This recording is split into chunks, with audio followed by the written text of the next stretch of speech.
Strengthen ye the weak hands, confirm the feeble knees. Say to them of a fearful heart, be strong, fear not. Behold, your God will come with vengeance, even God with a recompense. He will come and save you. Then shall the eyes of the blind be opened, and the ears of the deaf unstopped. The lame shall leap as an hart, and the tongue of the dumb shall sing. For in the wilderness shall waters break out, and streams in the desert. And the parched ground shall become a pool, and the thirsty land springs of water in the habitation of dragons.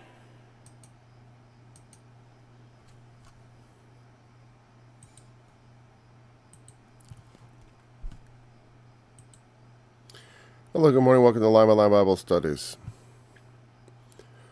We're continuing the book of Isaiah. I'm a little bit befuddled because I'm like, man. Usually I interrupt the stream at this point if there's no playback, but it says I'm streaming, so we're going to just pretend that it actually works for a little bit until someone tells me I'm not actually online. If I can't even get to somebody. Well, all right, we'll just go.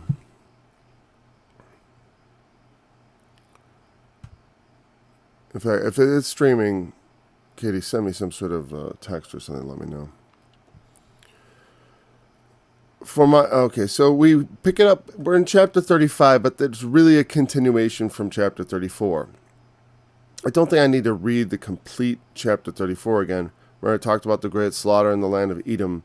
And the Edomites would be removed and replaced by the wild beasts of the wilderness, and the birds and such, and they would breed there. And so, then it says, in a metaphorical sense, the wilderness and solitary place shall be glad for them. And the desert shall rejoice and blossom as the rose. I'll read the whole thing, actually. The wilderness and the solitary place shall be glad for them. And the desert shall rejoice and blossom as the rose. It shall blossom abundantly, and rejoice even with joy and singing. The glory of Lebanon shall be given unto it, the excellency of Carmel and Sharon. They shall see the glory of the Lord, and the excellency of our God. Strengthen ye the weak hands, and confirm the feeble knees.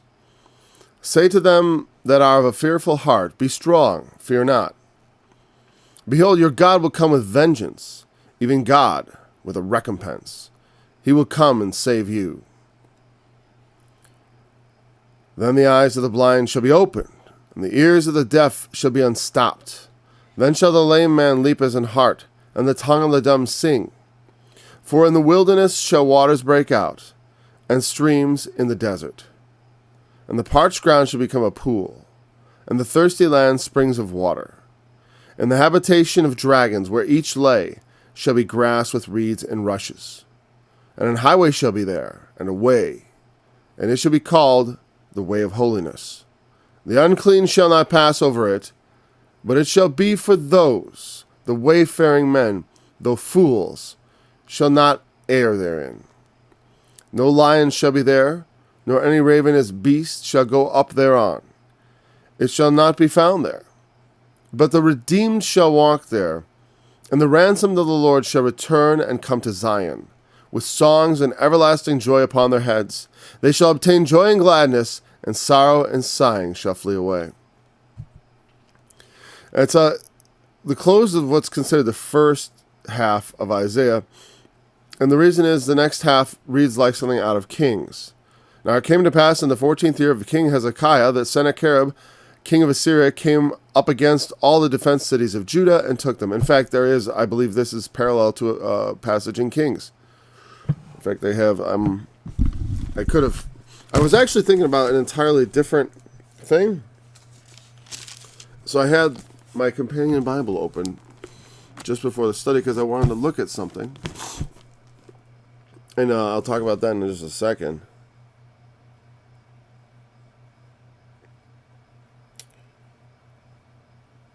Yeah, 2 Kings 18. Similar. Let me see. How similar is it? They're not like cut and paste, but they're similar because they're detailing basically the same accounts. What I say? Bible collection, man. What I say? 2 Kings 18. All right. And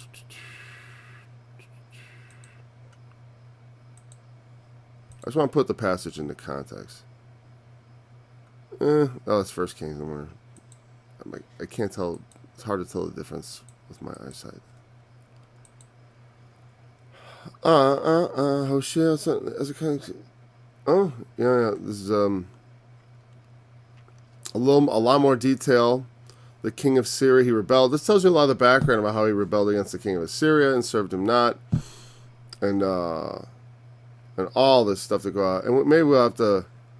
But anyways, same historical period. Yeah, this part right here they're very similar, but they're not dependent. It reads like something out of Kings, though, but the Isaiah account is independent. So, the Assyrians are going to come against the cities of Judah and take them.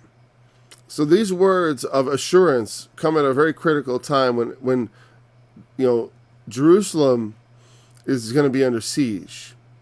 All the defense cities of Judah are taken. Israel was already carried away captive at this point, historically. Israel was gone, never to be a nation again. As far as the modern nation calls itself Israel, which is interesting, but they also call themselves the Jews, because they are the remnants of the kingdom of Judah and the remnants of the kingdom of Israel, to tell you the truth, because there was a remnant that returned from Israel already. Not in the way it did, because the kingdom was not utterly destroyed. The return is not really noted. Like when Nehemiah and Ezra returned from the Babylonian captivity, there is much more of a big deal because they have to go back to nothing. I mean, the Jerusalem is destroyed, but the kingdom does not cease here. The kingdom goes on. So, prophecy of Isaiah 35 here. We talked about this, and as I was getting started this morning, I thought, what did Bullinger say about this? I remember he had some sort of thing about this in his notes, and I was curious what it was to see if it was basically about the them. I was like, did I have that them right? Because he's good about following who's being spoken of, or I do think so. And this is just the companion Bible. There's some notes here. They have them on Amazon. Mine's kind of marked up with my own notes. Plus, he's got little notes. But it shows to me the flaws. That's why I'm bringing it up. First of all, he agrees that the wilderness shall be glad for them. Well, for one, he clarifies shall be glad for them, meaning more like over them or because of them. Shall rejoice over them. Like there are other occurrences like Deuteronomy 28:63. I forgot I went back there already. Okay, on. As long as I got this open. This is why I don't usually do this, though, because it's like, this could just be incredibly boring. As the Lord rejoiced over you to do good, the same way of the phrase, right? But it doesn't really change anything, though. Even though that's a proper rendering. Like, for might be like, oh, I rejoice for you. But it's more like I rejoice because of you, or over you. It's not necessarily, well, like you see there in Deuteronomy, the Lord would rejoice over you to do good. That's how, to rejoice over you is a little different sense than to rejoice for you. Because if I rejoice for you, it's like saying I'm happy for you. But the other one, I'm happy over you. It's sort of like you're making me happy. And the other one's like I'm happy for your happiness. So and it's not a big deal here as far as interpretation, but it's worth note. That was the kind of the force. I forgot if I had any particular. I just sort of took it for granted, because be glad for them I took in terms of be glad for, because that's why I knew it was for the beasts, that inherit the land of Edom. And that we agree on.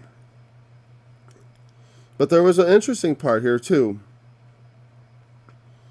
where he talks about the desert rejoicing and blossoming. The description in this chapter leaves little to be interpreted. It requires only to be believed, italics. This is where he goes off the rails, this guy, sometimes. He's very good with his factual information, but sometimes there's just, as he interprets, he tells me there's no room for interpretation. Yeah, he says, this must be interpreted literally. No amount of spiritual blessing through the preaching of the gospel can produce these physical miracles. These are physical miracles? As I watch it, I realize it's like, because of his dispensationalism, he's worried about people who believe in the spiritual kingdom. And I remember this from the gospel too. Because you got to remember, when you use E.W. Bullinger's Companion Bible, he is what's called an ultra-dispensationalist. And though in general he likes to keep his opinions out, it is not a, like, if you looked at something like the more famous, Darby's, was it Darby? Oh, no, there's another study Bible made by, I forgot. Basically using a lot of what Bullinger did. And similarly, relying on dispensationalism. And so, he would say, when Jesus says the kingdom of God is within you, he would want to make that seem like, meaning the kingdom of God, I'm right here. I'm in your midst.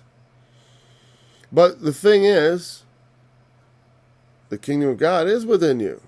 It has to be, because it is. Jesus reigns already, but it doesn't yet appear. And that bothers people. Just like, I do believe the desert shall blossom and bloom. I do. But like, to say that, to interpret this passage and say this must be interpreted literally because it helps my dispensationalism is just a travesty. Because, for one, his 19th century mentality is showing through here. Because only a 19th century mentality would consider it particularly miraculous that the desert should bloom. Like, it's not the Jews did it. As far as like the physical blooming of the desert, they made it to happen, at least to some degree. When they moved there, it was a very desolate place. As far as wasn't particularly inhabited, wasn't particularly tended, and they coveted the land. They wanted it. They took it. They worked it, and they made it to be rich and blossom. They do grow things there. I'm not hugely knowledgeable about that, but I do know that was the report I heard or read at some point. Like this, they had, not that I think that's a fulfillment of this passage, because I think this, look at it, it's clearly, the wilderness shall be glad. It's already personification of the wilderness. And the desert shall rejoice. Now, how does that, and blossom as the blossoming, I do take it literal in a sense, but I don't think it means like something unusual. Like, I don't think this was meant to be a miracle. If the desert jumped up and started rejoicing, literally, that would be a miracle. If the desert picked itself up and started dancing around with all the sand flying, maybe that's what happens every time we have a sandstorm. With this these physical miracles are impossible. What are you talking about? I don't get, I think it was basically back then, they thought the desert was fixed. Desert is desert and jungle is jungle or something. It's just ignorance, because it doesn't strike me as particularly miraculous. It's very natural. When human depredations cease, nature takes over. In fact, I was watching a program about this guy who uses large, ruminant animals, many animals that eat grass and stuff, to change desert into grassland and to make it like lush. I don't even understand. It has something to do with their crapping everywhere, basically, or something. I don't know, but like that having animals, like managing them like wild herds, basically, or something like that. There was some management trick he was doing, but he was making taking over the desert. I don't think Isaiah thought this was a miracle he was talking about. I think he was talking about a metaphor of how the desert would be happy over this, and its blossoming would be a reflection of its joy that the Edomites are gone. And when I see land that is, like sometimes when you look at something like where humans put something ugly on the land and it looks really ugly and it's distasteful and and then have you ever seen anything like that and then they remove it and and it's nice or you look, it's just something that's been preserved wild, that's beautiful. There is a certain, I remember I was walking through the woods the other day with my wife just yesterday, and she said how blessed these animals are to live in such a wonderful place. Because that's how it just seemed like such an amazing place to be. We were at the Palisades, and it is quite a forest over there. I looked up around, I'm like, it seems like there should be monkeys swinging from these trees because it was just so lush, and it is August. But anyways, it was funny reading Bullinger say that, because I was just like, to be believed, I didn't think this was like walking on water or anything. And deserts do bloom. They have blooms. I think he just didn't know. Isaiah probably knew. I don't think Isaiah was trying to, these optimists, I'm not saying that this doesn't have to do with the coming of the Lord, of course. Because this is God's vengeance. When God brings vengeance, afterwards there's peace. Strengthen you the weak hands. Confirm the feeble knees. Because his whole point was how this is in a, if you, I'm not meaning to condemn Bullinger or anything. I hope everyone understands, but because there's a lot of useful stuff in here. But when I look at some of his commentary type stuff, sometimes I'm just like, I gotta question his thinking. Because like I said, some of it I think is just ignorance from the time he lived in.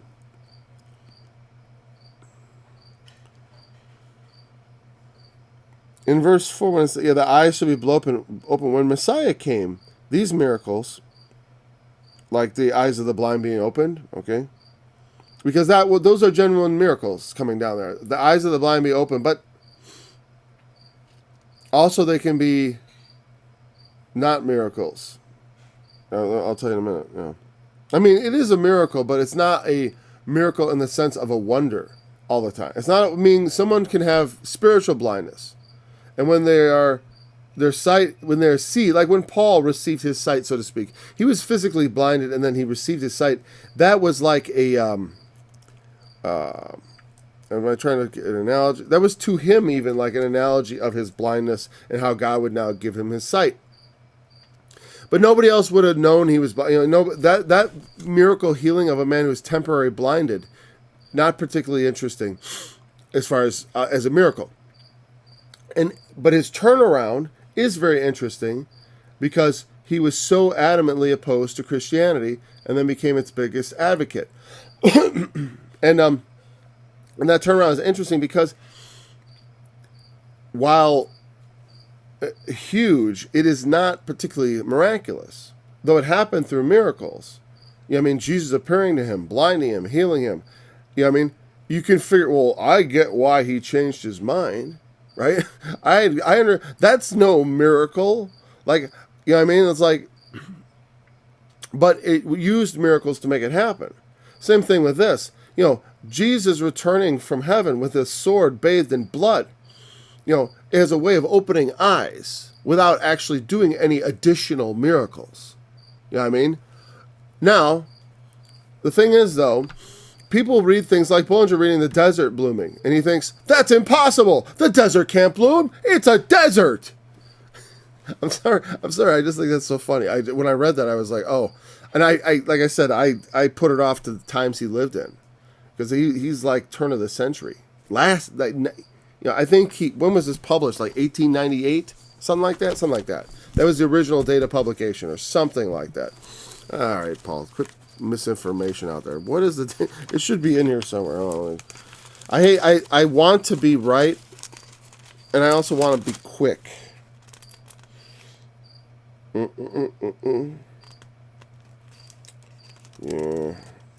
This is the 1990 version published by Kagel, but the original... When was the original? Maybe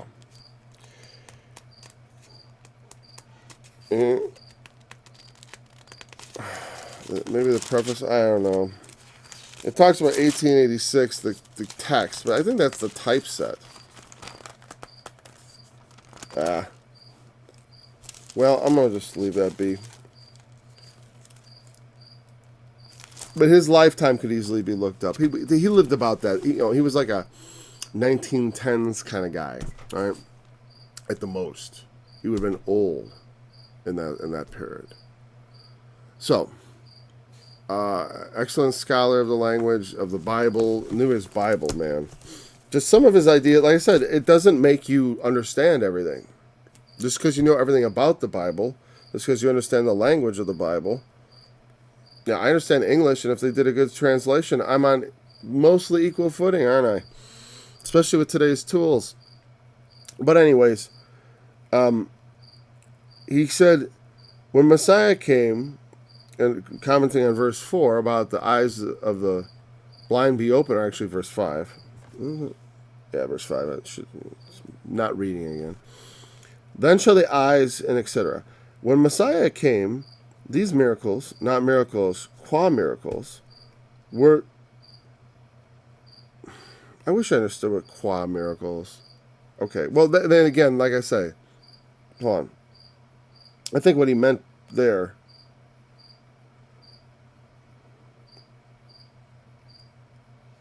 Man, these miracles, not miracles, qua miracles, that is worth looking up. Because I just don't, to me it's like, okay, what does qua mean? What does qua mean? You know, it's a very popular Scrabble word. Very popular use of the letter Q in Scrabble there. That's kind of what I thought. It means in the capacity of as being. Not miracles as being miracles.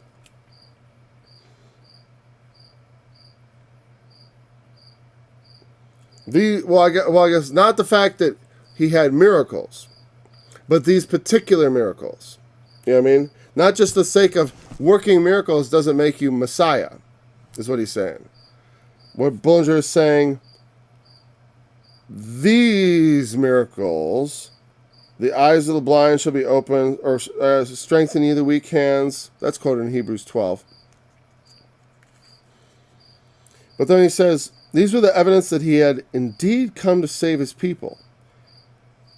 But they rejected him. This gets the dispensationalism. Hence, this, with other similar prophecies, are in abeyance. John had based his own claims on 43, while the Lord based his claims on 35, 5, and 6.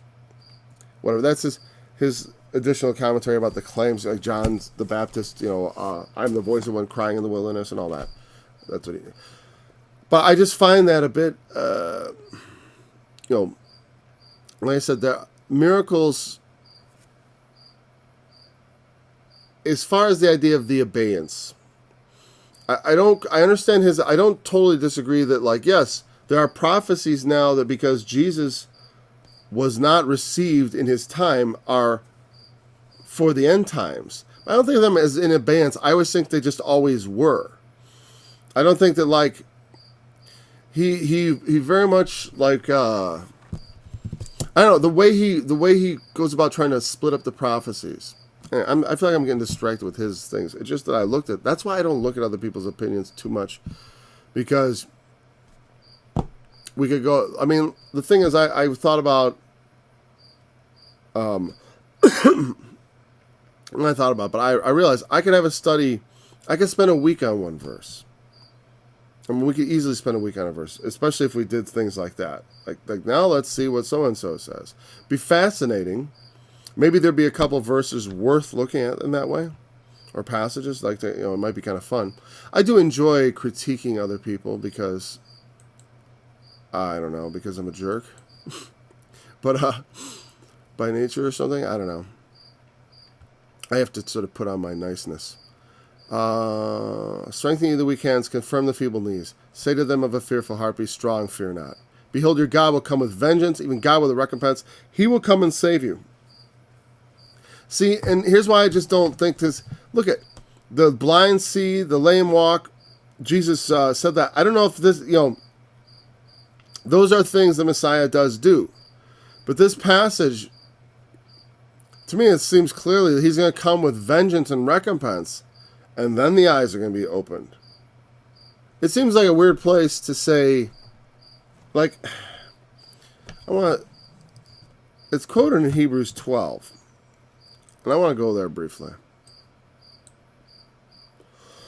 I mean, part of this passage is quoted there anyways. Sometimes, I almost wish I hadn't looked at that, like I said, because, like, they put into my mind his trying to push in a certain direction about his doctrine. Because what it is people come up with an overall conclusion about the scriptures. They want to make a way to teach people the Bible that they can very simply understand any passage they come on that doesn't make sense. And so I always felt that about dispensationalism. It's meant to put you into a framework where you can kind of sort your Bible verses into things you should pay attention to or shouldn't pay attention to, or give reasons why they just don't matter. It's a weird way, in my mind, of like, I don't know. But at the time, I feel like a lot of effort goes into either talking about it or not talking about it when, because he's got an opinion. And obviously not everyone shares the opinion. But, I think on matters where I'm not certain is not the time to start putting my foot down, necessarily. Okay, wait. Hebrews 12:12. No chastening for the present seems to be joyous, but grievous. Nevertheless, afterward it yieldeth the peaceable fruit of righteousness unto them which are exercised thereby. So make straight paths for your feet. Wherefore lift up the hands which hang down, and the feeble knees. Strengthen you the weak hands, confirm the feeble knees. That's just a reference. So there is, though, I'm just curious, he doesn't suggest, Jesus says, whatever, I'm not going through this thing again. Yes. I just teach this passage as I see it, which is this. God comes with vengeance, and that opens people's eyes. Some men's, it does not, like Jesus said in one place, if you were blind, you had not sinned. And there's an implication in several places that blindness can be regarded as a mitigating factor in someone's judgment. You know what I mean? Obviously. Because here's the thing, is God knows more than just what we do. Because sometimes we do things that we would not. That's not, shouldn't be an argument point. Romans, what I would, I do not. What I do not allow. It's a thing that it says that it's part of the nature of man. We do things that we will say to other people and to ourselves we don't want to do. I don't want to do this, but we do it. It's a strange affliction of the human condition. It is the affliction of sin, right? And our blindness, in the midst of that, can it be, the Lord has pity on us, but he doesn't, but his mercy is on whom he will have mercy. And when Jesus returns, he's not going to kill everybody. That's why sometimes, and not everybody, it says we shall all be changed, but the context is we who believe, we who wait for the coming of the Lord. Those who are faithful to Christ, to the very end and are transformed. They are the faithful who survive to the end, who are caught together in the cloud. That's the funny thing, is the people for whom those rapture passages are, is for unmartyred tribulation saints, as they would call them. The church, as I would call it. And that's the only time that comes. But you know what? The rest of the world, they're not going to be part of that. What about the mark of the beast? I'm not certain how ubiquitous the actual mark of the beast will be, or how well implemented it'll be able to be. How much black market. When you think about every corner of the world, though, I'll tell you what, some countries, they'll be able to roll out the mark of the beast a lot faster. They can just put it on the back of your vaccine passport. You know what I mean? It sort of does line everything up for it. It gets everything ready. The thing is, I would say, before people get too excited, as people are, the prophecy guys are all just going nuts. And I guess I'm a prophecy guy too, just not one of them. The thing about it is like, let's see it then. Let's see the vaccine passport in full bloom. And then we'll say, this is the forerunner to the mark of the beast. It's like, let's see it. I know they're doing it in New York City, but they're not doing it out here. And they're not doing it even in my state, which is a blue state. As you know, I live in Illinois. Because in Illinois, they're a little afraid. Because we're not that blue. Not as blue as people think. You understand, we had a Republican governor just a little bit ago. And we had a Republican legislature not too long ago. This is not like some foregone in a national election. Depends on the candidate. It does, because they'd have to run somebody like I don't know who would whatever. I'm not gonna talk about politics. But some of the more liberal Republicans could win in Illinois easily. Yeah, it's not the way I would have it, but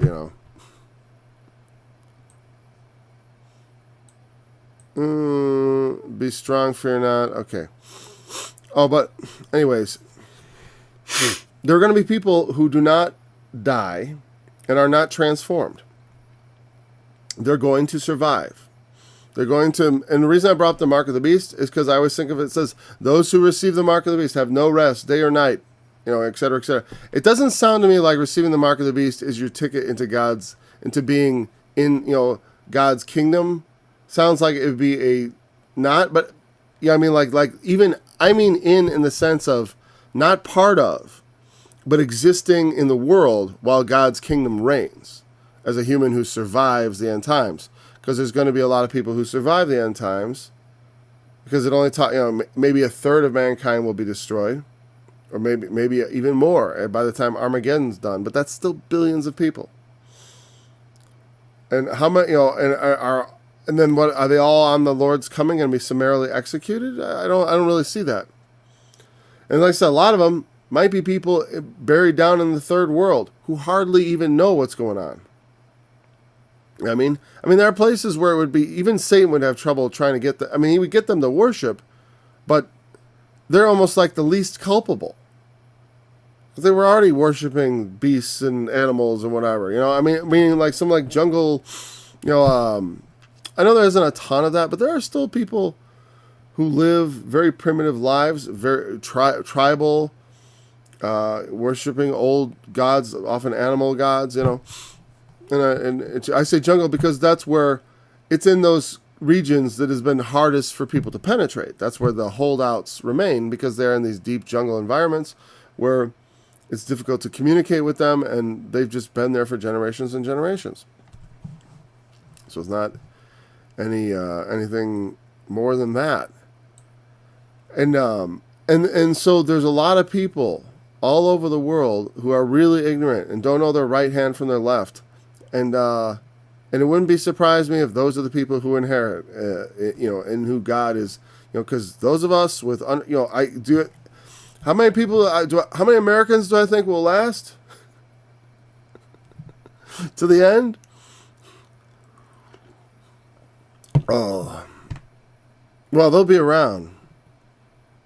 Because, I mean, there'll be no greater contributor to the great horror than the good old USA, unfortunately.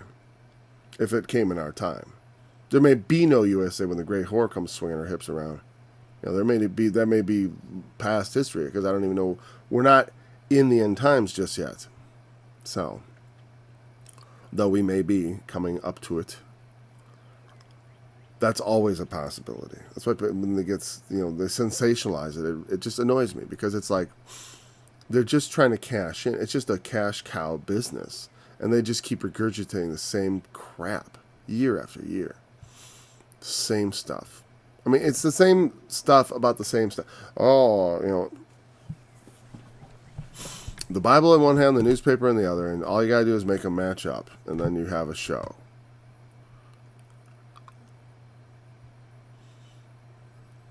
God will come with vengeance, he will recompense, he will come and save you. Then the eyes of the blind shall be opened, and the ears of the deaf shall be unstopped. To me, it's like,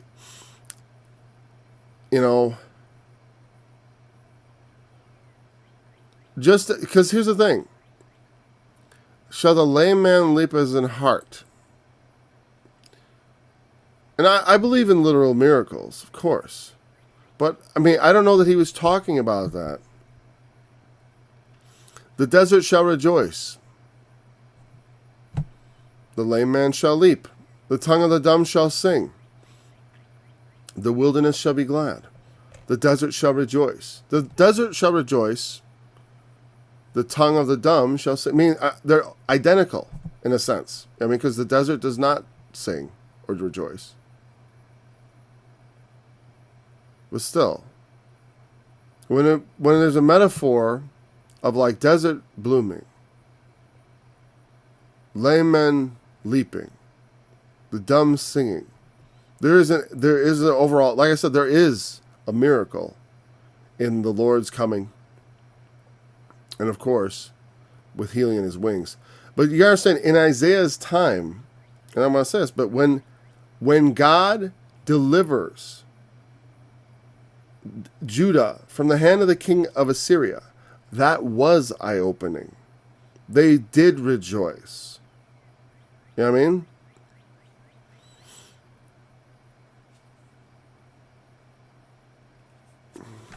Because it's like, I know that the physical side of it, the literal side of it, I believe in that too, that the Lord will come and restore the earth. That the Lord will clean up the earth. You know what I mean? And the earth, he's going to just, as it says in Revelation, it's time to destroy them which destroy the earth. And not necessarily the way environmentalists think. Because environmentalists, if they weren't so political, because a lot of the problem is the political side of it. Because, and there was a movie out, I want to see it, talking about this, because a lot of the things that we're doing, like to be environmentally friendly, like solar panels are horrible. I still want some, but I mean, they're not particularly like environmentally friendly. Like if you're trying to save the world and you're terrified, like the amount of materials it takes to make them, the cost and all that, and the length of life of the product and all these products. It's like, it's a composition fallacy. In a sense, because there just isn't the resources. I mean, we can't all have solar panels. It would be like, it'd be like if we started to decide, like, we could probably pave our roads with something better, but also more destructive. And then, so, what I'm saying is, like, we could spend a lot more money on it to make our roads just last forever or something. And not forever, but nearly forever. But we bankrupt ourselves in the process because it costs too much.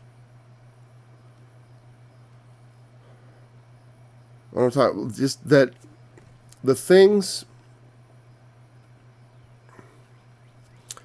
men dream of and such,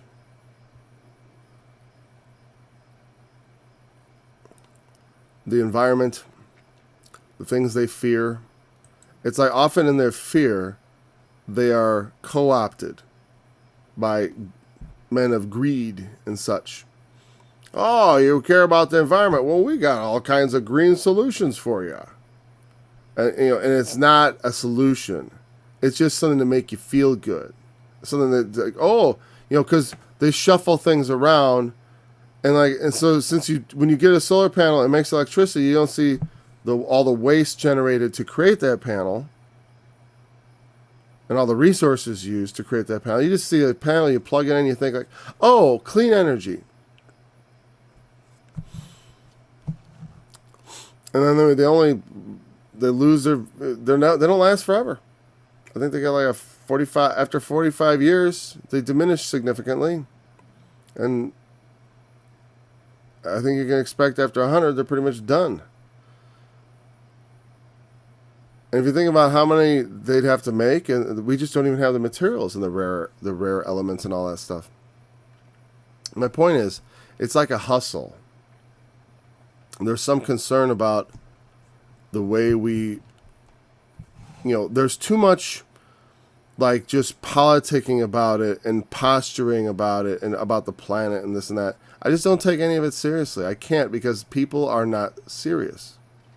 Even the people who are serious about their environmentalism are irresponsibly serious. And many, as far as many I've encountered, it just seems like the caring about the actual consequences. Look, it's like it seems like people don't really care. They just want to signal their virtue over the subject, which is terrible. Because then we make up solutions that hurt us more than that bless the earth in any way. But I believe when God comes, when God's kingdom is established, the Lord Jesus will make the world beautiful. Absolutely beautiful. The world will blossom again in a very beautiful way. And the land will be more fertile, of course, and all that. And there won't be any more lame people. They'll all get up and walk. In God's kingdom, I don't think there's going to be deformity or they'll be healed of their deformities. A lot of the corruption of the world will be, I guess, pushed out. I don't know. I know the millennium is a somewhat mysterious thing, the kingdom of God, Christ reigning on earth. It's promised that there shall be a king on Mount Zion.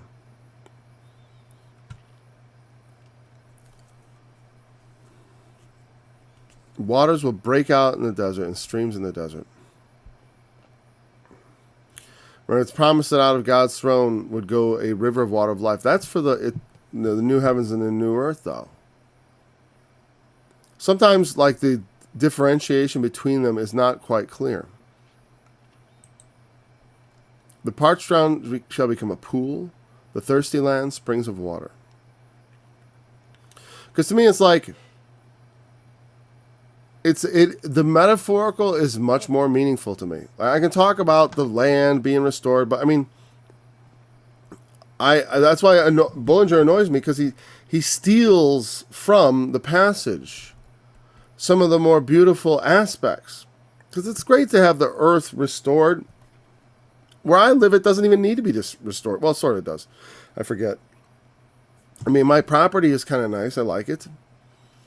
But I do admit, like, cornfields are boring.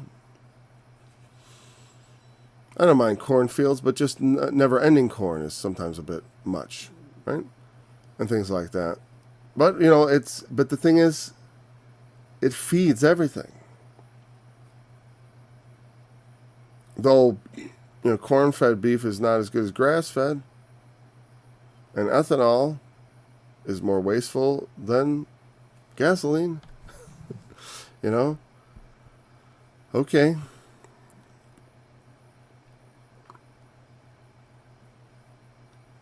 I know it probably burns cleaner, isn't that the whole point? It's not that it's cheaper by any means, no. No, they have to subsidize it, of course not. I mean, if gas gets, if they could make it cheaper eventually, I'll tell you that.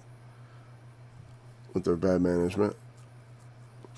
But, like, I think about all the times scripturally where it talks about, my mouth is dried up like a potsherd. All my bones are, like Psalm 22, in the state of degradation. Like Amos talked about a dearth, a restraint, no rain, no water. The withholding of God's blessing.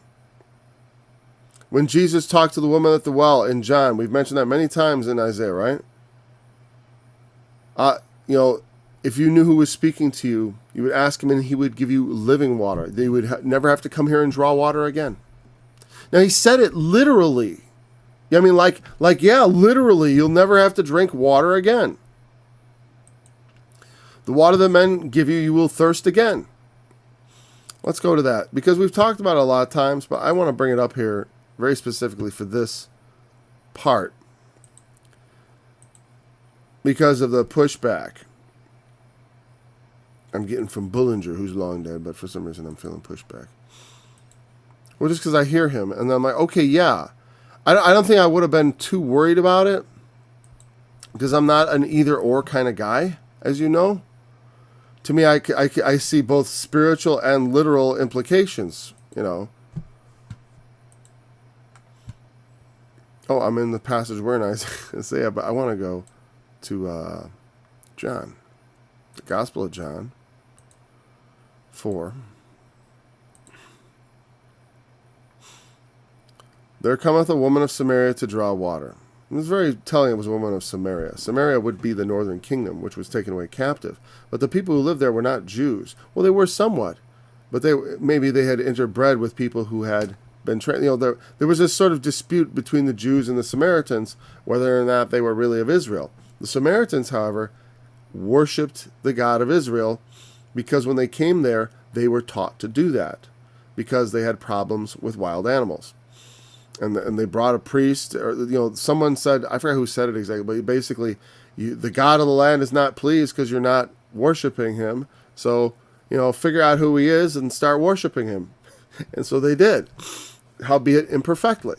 And the Jews kind of hated them because they saw in them like a shadow of themselves, their bastardized brothers. I have there's a lot of reasons why. I mean, if you think about it, the nations round about the Jews, there was Israel, which is their brothers, basically. And when we have Edom, which is Jacob, their grandfather, and Jacob was Israel, his brother, And then we have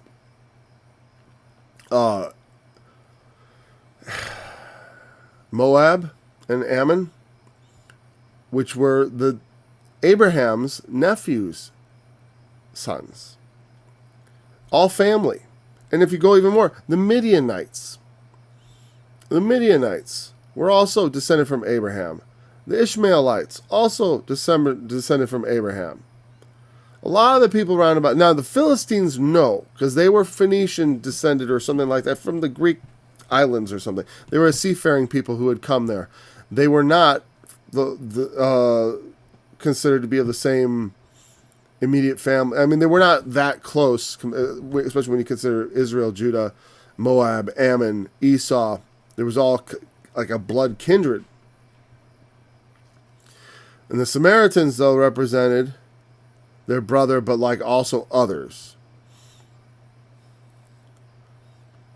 And so the woman of Samaria says to him, How is it that thou, being a Jew, askest drink of me, which am a woman of Samaria? For the Jews have no dealings with the Samaritans. Jesus answered and said unto her, If thou knewest the gift of God, and who it is that said unto thee, Give me to drink, thou wouldest have asked him, and he would have given thee living water.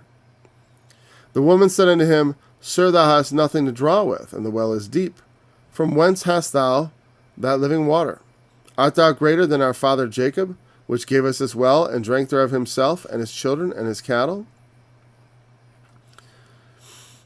Again, that they thought of themselves as the children of Jacob. Now, it's telling that Jesus does not get angry and contradict her here. You're not Jacob. He doesn't say a word. He just continues to preach his gospel. Whosoever drinketh of this water shall thirst again. But whosoever drinketh of the water that I shall give him shall never thirst, but the water I shall give him shall be in him a well of water, springing up into everlasting life. And she says, Sir, give me this water, that I thirst not, neither come hither to draw. And then she says, call your husband, and the thing goes on. I don't want to go beyond just the water thing. Because like I said, the water that he shall give is a well of water springing up into everlasting life. And he said, if you knew the gift of God, and if you knew the gift of God, and who it is that said unto you, give me to drink, you would have asked of him. And if God comes to you and says, give me something to drink, you would say, no. Give me to drink. Which is a weird thing to do, but like if you had, he would have given you this, living water. Which to me is not that the water is alive, but the water makes you live. Or I don't know, it could be either way, I guess. But I sort of take it in both, I guess. I've always sort of thought of it that way. Water of life. In Revelation it says, I saw a pure river of water of life, proceeding out from God and from the throne and from the Lamb. Proceeding out of the throne of God and of the Lamb. I'm sorry. I have to almost sing it. Proceeding out of the throne and of the Lamb. All right. So when I see passages about the thirsty land and stuff, I think, and like I said, in the prophets, there's a famine coming in the last days, not of hearing of bread, not thirst, or hearing of bread or a thirst for water, not a hunger for bread or a thirst for water, but of hearing the word of God. I used to have that exact address memorized, and I wonder if I would want to go hear it all. But I kind of do. Just to help I can remember where the dearth is. I can just look it up.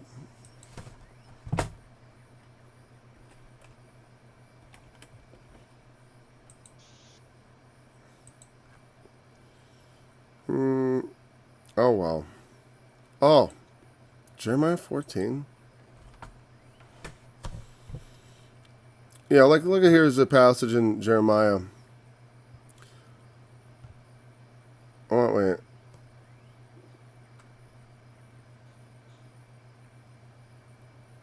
Well, here's similar. You see the dearth, the nobles have sent the little ones to the waters. They came to the pits and found no water.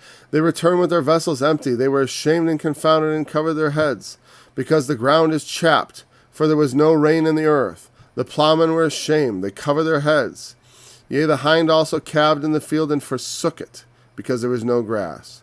The wild asses did stand in the high places. They snuffed up the wind like dragons.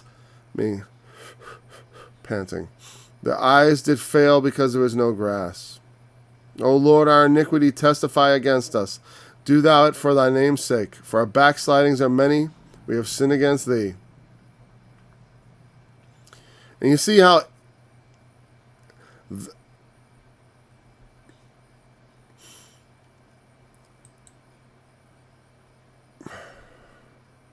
yeah, just too complicated. I can't go all the way into Jeremiah with this. And there was also, but like they did famine and withholding of rain. I mean, obviously, famines are often caused by drought. And the word I wanted to get, Ezekiel. Oh, there we go. Come on, just it's Amos 8. Behold, the days come, saith the Lord, that I will send a famine in the land, not a famine of bread, nor a thirst for the water, but of hearing the words of the Lord. And they shall wander from sea to sea, and from north even to the east, and they shall run to and fro to seek the word of the Lord, and now shall not find it. In that day shall the fair virgins and young men faint for thirst. They that swear by the sin of Samaria and say, Thy God, O Dan, liveth, and the manner of Beersheba liveth, even they shall fall and never rise again. Yeah, this is talking about the fall of Israel, this is a prophecy that comes even before Isaiah. Amos is one of the earliest prophets, I believe, or he was he was a prophet to Israel. So he was prophesying in the days of Isaiah, which also Isaiah was. So he was a prophet contemporaneous with Isaiah, but only in the early period of his prophecy. But see, that's what I'm talking about. Like the people being without water is a symbol of being without the blessing of God. God makes it to rain on the just and the unjust, it says. He gives rain and blessing to all. And when that's gone, when there's no water, life and all that ceases.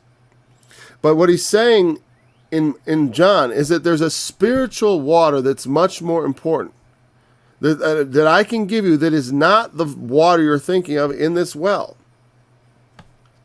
And so also in Isaiah, when I see all this references to streams in the desert, the habitation of dragons, I want to leave that as dragons, because to me it's like where Satan did all his work, you know what I mean? But I don't think that's what it means. I don't, because the dragons is probably something more like jackals or snakes or whatever.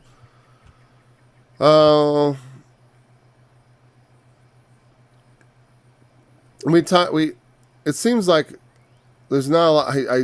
I thought we'd finish this chapter today. Maybe we will. Well, let's just talk a little bit about verse 8. Well, that's what I'm saying about all this water breaking out and stuff, streams in the desert. You can come to your revelation of God through the sword of the Lord in the day of vengeance, but you can have a well of water in you now just by asking. You don't have to wait till God comes down from the sky with his sword and screams bloody murder from heaven and swings his arm and it lights down and judgment comes. And hope to be one of the few who do not perish. We can come to Jesus. We come to Jesus, he gives us life now, water to carry us through the driest of dry times. You can see the excellency of our God now. You can enter an abundant land of waters now. Spiritually. And then later, it will be fulfilled. But right now, why not now? Because the truth is, if you wait, it's uncertain. And when God calls, we ought to answer. When we hear the call of God, it is a critical thing for us to listen. I think all the times I've tried to call people. I have.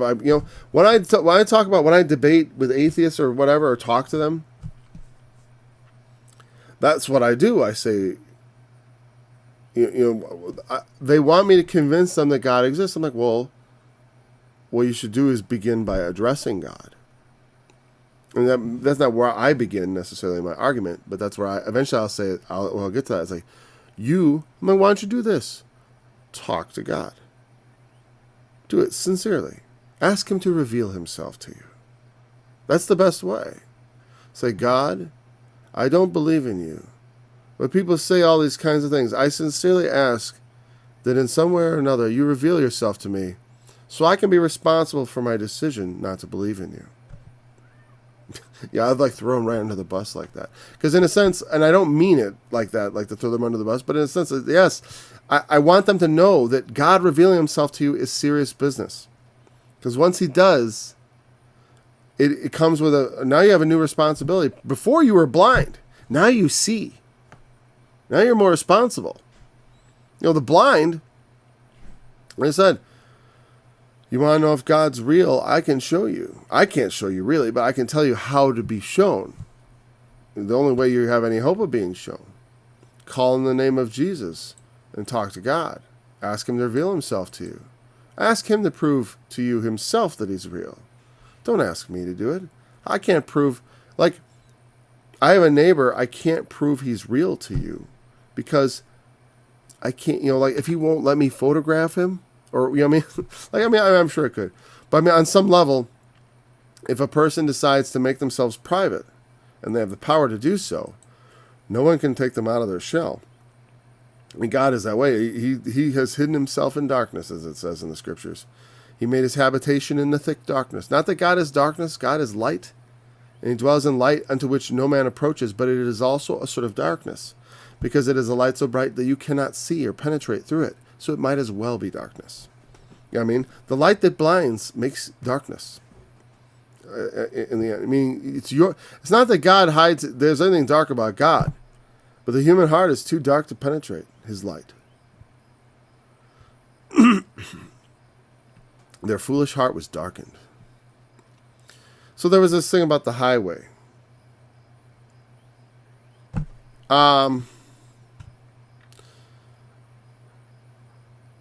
Yeah, because I want to say some pretty specific things about it, we're just going to end the study now, even though we've only covered a very few verses. It's all right, because I think there's some worthwhile things we've studied there. So on Monday, we'll pick it up there. We'll definitely continue into the next chapter on Monday, continuing from chapter 35. We'll go into 36. That I do expect we will cover quite quickly. All those 36 through 39, I believe those are the four historical chapters, I believe. Is this 4? Well, we'll find out. Anyways, thanks for joining me this study. We'll be back again on Monday. Strengthen ye the weak hands, confirm the feeble knees.